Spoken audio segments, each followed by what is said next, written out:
The Elves and the Shoemaker. The shoemaker, through no fault of his own, had become so poor that he had nothing left but leather to make a pair of shoes. In the evening he cut out the leather for the shoes and went to bed with a good conscience, commending himself to God. In the morning, after saying his prayers, the shoemaker saw that the 2 shoes were finished on his table. He was amazed and did not know what to say. He picked up the shoes to examine them closer, and they were so well made that not a single stitch was out of place. Soon after, a customer came in and bought the shoes, paying more than usual. With the money, the shoemaker could buy leather for 2 more pairs of shoes. He cut them out that night, and the next day sold them again. Thanks to the shoes, the shoemaker's life began to improve. He continued to work hard and make good quality shoes, and soon became a successful shoemaker. The next morning, the man was about to start work with fresh energy, but he did not need to, as when he got up, the shoes were already made, and the buyers were not interested in buying, so he did not have enough money to buy leather for 4 more pairs of shoes. The following morning he found that 4 more pairs had been made, and so it continued. What he cut out in the evening was finished by morning, so that he soon regained his honest independence and became a wealthy man. One evening, not long before Christmas, while the man was cutting leather, he said to his wife, "What if we stayed up tonight to see who is helping us?" The woman liked the idea, and they lit a candle and hid themselves in a corner of the room, behind some clothes that were hanging up.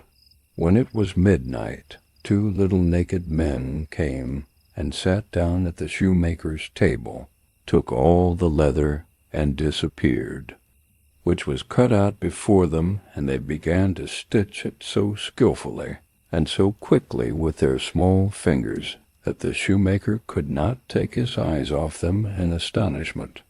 They did not stop until everything was done and stood finished on the table. The next morning the woman said, "The little men have made us rich, and we really must show that we are grateful. They run about so much and have nothing on and must be cold. I'll tell you what I'm going to do. I will make them some little shirts, coats, vests, and trousers. I'll knit them both a pair of stockings, and you do the same with 2 pairs of shoes." The man said, "I shall be very happy to do it." One night, when everything was ready, they laid their gifts all together on the table, instead of the cut-out work, and then hid themselves to see how the little men would behave. At midnight they came bounding in. They wanted to get to work right away, but as they didn't find any leather to cut out, they were at first surprised, and then showed intense delight. They dressed themselves as quickly as possible, putting on the pretty clothes and singing, "Now we are boys so fine, why should we be cobblers any longer?" Then they danced, skipped, and leapt over chairs and benches. Finally they danced outside, and from that point on they never came back. But as long as the shoemaker lived, all went well for him, and his undertakings prospered. Story 2. There was once a poor servant girl who was hard-working and tidy. Every day she swept the house and emptied the sweepings in a big pile in front of the door. One morning she found a letter in this pile.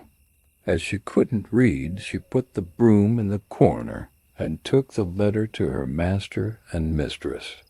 When they opened it, they found a message from a prince who wanted to marry her. The prince said he would come to see her that day. The servant girl was thrilled and prepared for the meeting.